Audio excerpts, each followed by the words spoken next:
اور دنیا اسلام یہودیوں کے جو گھڑی صحیح ہے کیا جی اس وقت ان کے چوتھے مرحلے سے ہم کو اور آپ کو سابقہ پیش ہے قابل احترام حضرات. اس کا چوتھا ان کا منصوبہ اب یہ ہے کہ مسجد اقصی پر قبضہ کیا جائے, قبہ صخرہ پر قبضہ کیا جائے, ان کو منہدم کر کے دوبارہ ہیکل سلیمانی کی تعمیر کی جائے. اور ان کا دوسرا جز ہے منصوبے کا یہ کہ اس پورے علاقے پر قبضہ کیا جائے, جسے وہ میراث کا ملک سمجھتے ہیں. میراث کا ملک کیا ہے, انہوں نے تفصیلی نقشہ شائع کیا ہے, اس نقشے کو آپ دیکھ لیجئے. اس نقشے میں دریائے نیل تک مصر, پورا اردن, پورا شام, پورا لبنان, عراق کا بڑا حصہ, ترکی کا جنوبی علاقہ اور جگر تھام کے سنیے آپ مدینہ منورہ تک حجاز کا پورا علاقہ شامل ہے. یہ بہت تفصیلی نقشہ ہے جہاں تک ان کو قابض ہونا ہے. اسرائیل نے اپنے پارلیمنٹ کی پیشانی پر لکھ رکھا ہے, اے اسرائیل تیری سرحدیں نیل سے فرات تک ہیں. میں سمجھتا ہوں دنیا کے کسی ملک نے اس طرح کھلم کھلا جارحیت کا, تشدد کا اور دوسرے ملکوں پر قبضے کا اعلان نہیں کیا ہے جس طرح اسرائیل نے اپنے ملک کے اپنے پارلیمنٹ کی پیشانی پر لکھ دیا ہے. تو یہ پورا نقشہ ہے. قابل احترام حضرات, اب میں اپنی گفتگو کے بالکل آخری نقطے یعنی ہماری ذمہ داریاں کیا بنتی ہیں بہت تیزی کے ساتھ میں اس پر تھوڑی سی روشنی ڈالتا ہوں. سب سے پہلی بات ہے ہماری اور آپ کی ذمہ داری یہ ہے احساس زیاں. مسجد اقصی اور فلسطین پر یہود کا قبضہ غاصبانہ ہے, ناجائز ہے. یہ مسلمانوں کا علاقہ تھا, یہ ہماری سرزمین ہے, ہماری تاریخ کا حصہ ہے. یہ احساس ہمارے دل و دماغ میں زندہ رہے, یہ احساس ختم نہ ہونے پائے.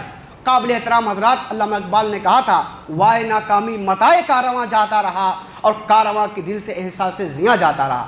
کارواں لٹ جائے, یہ لٹ جانا بھی عظیم حادثہ ہے, مگر اس سے عظیم حادثہ یہ ہے کہ کارواں کے لٹ جانے کا احساس ختم ہو جائے, افسوس ختم ہو جائے, یہ تاریخ ہم بھلا دیں کہ ہمارا کارواں لٹ گیا ہے, یہ احساس ختم ہو جائے. تو سب سے پہلی بات ہے کہ احساس ہمارے دل و دماغ میں زندہ رہے کہ علاقہ مسلمانوں کا ہے, ہماری اسلامی تاریخ اس سے وابستہ ہے, یہود اس پر ناجائز اور غاصبانہ طور پر قابض ہیں. دوسری ذمہ داری یہ ہے کہ فلسطین ساری امت کا مسئلہ ہے. فلسطین صرف فلسطینیوں کا مسئلہ نہیں ہے, فلسطین صرف عربوں کا مسئلہ نہیں ہے, فلسطین کوئی علاقائی مسئلہ نہیں ہے, فلسطین کوئی جغرافیائی مسئلہ نہیں ہے, فلسطین کوئی سیاسی مسئلہ نہیں ہے, بلکہ فلسطین یہ ہم سب کا مسئلہ ہے. فلسطین سارے ممبرہ کا مسئلہ ہے, فلسطین اس مسجد میں بیٹھے ہوئے ہر فرد اور ہر شخص کا مسئلہ ہے. ہم سب کا مسئلہ ہے فلسطین, اور اسے ہمیں اپنے تعلق کا اظہار کرنا چاہیے.